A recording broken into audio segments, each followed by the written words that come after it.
오늘 읽었던 본문 말씀에 보면 1절에 이렇게 시작하고 있습니다. 우리 같이 한번 읽어보겠습니다. 시작. 여섯째 해 여섯째 달 초닷새에 나는 집에 앉았고 유다의 장로들은 내 앞에 앉아 있는데 주 여호와의 권능이 거기에서 내게 내리기로. 여러분, 혹시 여러분께서 구원받은 날을 기억하십니까? 내가 언제 몇 년도 몇 월 며칠에 구원받았다. 기억하시는 분들도 있고 기억 못하시는 분들도 있습니다. 우리가 살면서 하나님이 우리 삶 가운데 임했던 날을 우리가 명확하게 기억하기가 쉽지는 않습니다. 우리가 언제 은혜를 받았고 또 하나님께서 내게 언제 은혜를 주셨는지 이야기하라고 하면 저도 그걸 제가 어떻게 알죠? 가물가물할 때가 있습니다. 그런데 오늘 읽었던 본 말씀에 보면 날짜가 굉장히 정확하게 나옵니다. 뭐냐면 여섯째 해 여섯째 달 초닷새라고 되어 있습니다. 지금 에스겔이 하나님을 향한 태도를 볼 수가 있어요. 이 대목에서 에스겔은 우리가 이제 1, 2, 3장에 우리가 환상을 봤던 그 에스겔의 장면이 나옵니다.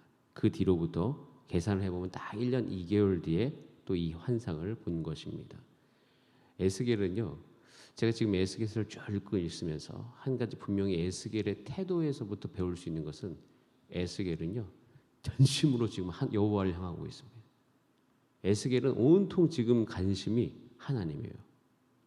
하나님이 내게 어떻게 말씀하시고 하나님이 내게 어떻게 나타나시고 여기에 너무 관심이 많습니다. 제가 너무라고 표현한 것은 이렇게 우리가 관심이 있어야 되겠다라는 생각입니다. 여러분, 우리의 사람의 마음은 다 똑같습니다. 우리가 관심 있는 것에 집중합니다. 여러분들도 한번 하루를 잘 살펴보세요. 여러분이 어떤 것에 집중하십니까? 여러분의 마음이 가 있는 곳에 여러분이 집중하십니다. 내가 밭에 가 있으면 밭에 내 마음이 가고요. 또 자녀에게 마음이 가 있으면 자녀에게 집중합니다. 그리고 내가 여러 가지 상황 가운데 재정에 어려움이 있다면 재정에 집중하게 되는 것이 우리의 마음이에요. 우리의 마음의 메커니즘, 원리가 그렇다는 것입니다. 그래서 여러분, 하나님을 정말 알고 싶으시다면 우리가 정말 우리의 마음이 하나님을 향하고 하나님께 늘 우리의 마음이 있을 수 있는 그런 저와 여러분이 되기를 원합니다. 여러분, 이 태도가 지금 오늘 이 본문을 쭉 읽는 것 가운데 굉장히 중요한 태도임을 제가 발견합니다. 여러분, 지금 오늘 이 에스겔은 4번의 환상을 보게 되어지는데 그 4개의 환상의 특징이 있습니다. 우선 우리 3절 말씀, 우리 3절 말씀만 한번 보도록 하겠습니다. 3절입니다. 시작. 그가 송 같은 을 펴서 내 머리털 한 모숨을 잡으며 주의 영이 나를 들어 천지 사이로 올리시고 하나님의 환상 가운데로 나를 이끌어 갔는데 이제 예루살렘으로 가서 안뜰로 들어가는 북향한 문에 이르시니 거기에는 질투의 우상 곧 질투를 일어나게 하는 우상의 자리가 있다. 하나님의 영에 이끌려 가지고 내가 환상 가운데로 들어가고 있습니다. 하나님께 집중한 에스겔의 삶 가운데 하나님께서 다시 환상을 보여주시는 건데 북향한 문으로 가고 있습니다. 거기에 질투의 우상이 있다라고 되어 있습니다. 근데 이 질투의 우상에 대해서 여러 가지 학자들의 이야기가 있습니다. 그런데 이 질투의 우상은 이제 북쪽을 향하고 있다고 하지 않았습니까? 여기서 우리가 유추해 볼 수 있는 것은 므낫세 시대와 그다음에 시드기야 시대의 우상 숭배가 굉장히 팽배했었는데 그 우상을 북쪽 문에 두었어요. 북향한 문이니까 북쪽 문에 둔 것은 아마도 바벨론 군대가 쳐들어오는 것을 이 우상이 막아주기를 기대하는 마음으로 이것을 만들지 않았을까 생각하는 거예요. 즉 하나님이 아닌 다른 어떠한 존재가 우리를 위험으로부터 건져줄 수 있다라는 믿음 가운데 이들이 이 우상을 만든 것이에요. 하나님이 그걸 다 보고 있으니까 하나님 마음이 타들어가는 거예요. 사랑하는 여인이 있습니다. 그럼 그 여인을 누가 지켜야 됩니까? 사랑하는 남자가 지켜야죠. 근데 그 여인이 어려움을 당했는데 그 여인에게 다른 남자가 와서 도와준다. 그러면 그 사랑하는 남자의 마음이 어떻겠습니까?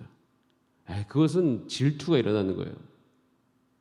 왜냐하면 그 중요한 사랑하는 사람에게 중요한 역할은 사랑하는 사람이 해주기를 원합니다. 이 너무나도 분명. 하나님은 정말 이스라엘을 사랑하십니다. 여러분 여기서 이스라엘이 굉장한 착각이 있어요. 여러분 이스라엘은 왜 그 질투의 우상, 그러니까 우상을 왜 북향문에 갖다 두었을까요? 그것은 하나님이 날 더 이상 지키지 않아. 하나님이 날 더 이상 돌보지 않아. 이런 마음. 하나님이 더 이상 이스라엘에게 그 우리 땅에 또 우리의 이 족속을 돌보지 않고 하나님이 안 계셔. 이런 어떤 것 가운데 그들은 그 질투의 우상이라고 하는 그 우상을 그의 나라 가운데로 그의 삶 가운데로 가져와서 거기다 세운 것인데 놀라운 사실 에스겔이 오늘 정말 깜짝 놀라는 장면이 4절이에요. 이 4절은 너무 깜짝 놀랄 만한 일입니다. 우리 같이 한번 읽어보겠습니다. 시작. 이스라엘 하나님의 영광이 거기 있는데 내가 들에서 본 모습과 같더라. 이스라엘의 하나님의 영광이 어디에 있습니까? 그 우상이 있는 곳에 있더라라는 것이에요. 근데 그것이 자기가 이제 처음으로 봤던 그 환상, 그 하나님의 영광이잖아요. 그 하나님의 영광을 에스겔이 처음 봅니다. 그 하나님을 보면서 그 하나님이 이스라엘 백성들을 통치하시고 하나님께서 지키시고 하는 그 영광을 보게 되는데 그 영광이 지금 어디에도 있었던 것입니까? 거기 질투의 우상이 있었던 그곳에 있었던 거예요.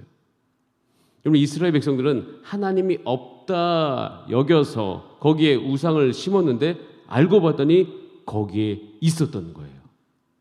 여러분 우리 삶도 똑같아요. 우리 가정이 딱 갔어요. 가정의 살도 예수 믿는 사람으로 살아가고 있는데 예수 믿는 이제 딱 혼자 예수를 믿었다고 우리 한번 가정해 보겠습니다. 내가 정말 예수님의 사랑을 느껴서 혼자 예수님 믿었어요. 그리고 예수님 다 믿고 집에 갔는데 집에 난리가 나는 거예요. 제가 어렸을 때 느꼈던 부분이 있습니다. 제가 이제 예전에 대학교 1, 2, 3학년 때 경배와 찬양 과정에서 헌신자 훈련을 받았는데 그때 딱 훈련 예배를 한 5시간 동안 드리고 그 영광 가운데 집에 딱 갔는데 어머니 아버지께서 막 엄청난 충돌하고 계신다. 그리고 딱 집에 들어가요. 그러면 그 어린 나이에 마음이 이제 혼돈이 일어나는 거죠. 하나님의 영광은 도대체 어디 있는 겁니까? 그런데 거기에 있다는 거예요. 거기에 문제가 있는 그 장소에. 그러니까 우리는 하나님이 거기에 그러니까 문제가 있기 때문에 하나님이 거기 계시지 않다 이렇게 생각을 합니다. 예를 들어서 제가 몸이 아파요. 병원에 있어요. 어찌할 수 없는 상황 가운데 다쳤어요. 그럼 하나님이 다치지 않게 하셨으면 좋겠어. 이런 마음 들 때 있잖아요. 그런데 그럼 하나님 어디 계시지? 하나님이 그 병원, 그 입원실에 계시는 거예요.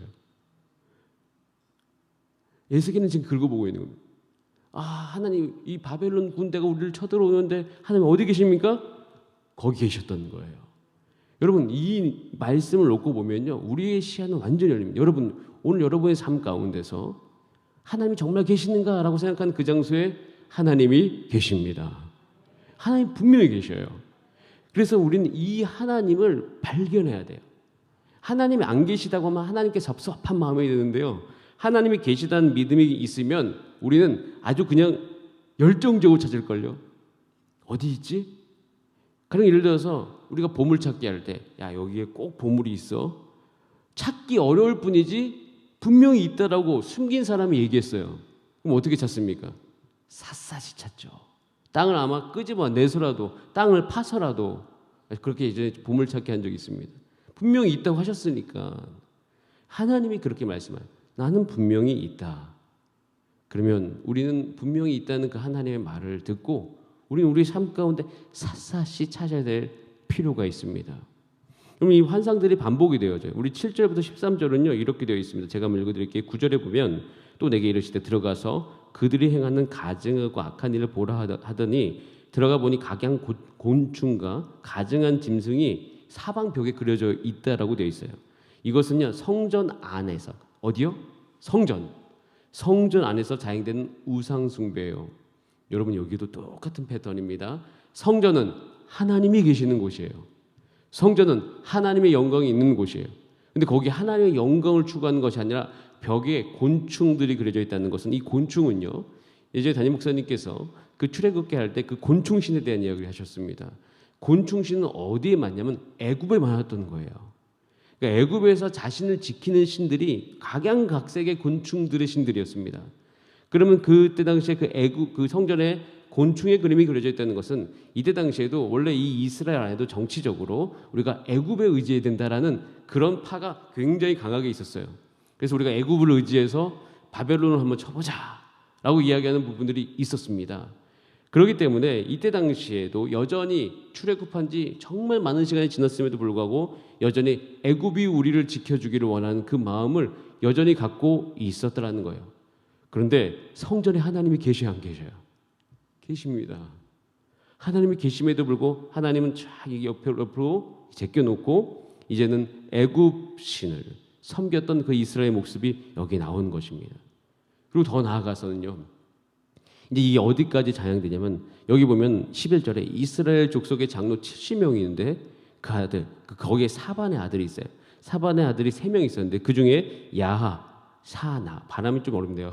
사냐, 이 사람이 아주 주도해가지고 그 우상에게 이제 그러니까 제사를 드리고 있었다라고 이야기하고 있습니다. 원래 사반의 아들들, 뭐 아이감이라 엘라사 같은 사람은요, 하나님께 좀 쓰임 받았던 사람입니다. 하나님의 일에.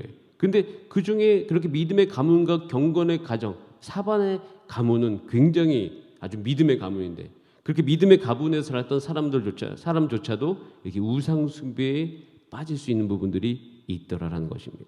근데 이제 완전히 이제 그 뒤에 이제 이게 나옵니다. 25명의 사람, 그러니까 16절 이후에 보면 25명의 사람이 여호와의 성전을 등지고, 잘 표현되어 있죠. 25명이 여호와의 성전을 뒤돌았다. 그러니까 완전히 무시했다는 거죠. 등지고 동쪽을 향하여 동쪽 태양에게 예배했다. 즉 태양신을 섬겼다는 거예요. 여호와를 버리고. 근데 왜 25명이죠? 이 25명이 의미하는 게 굉장히 큽니다.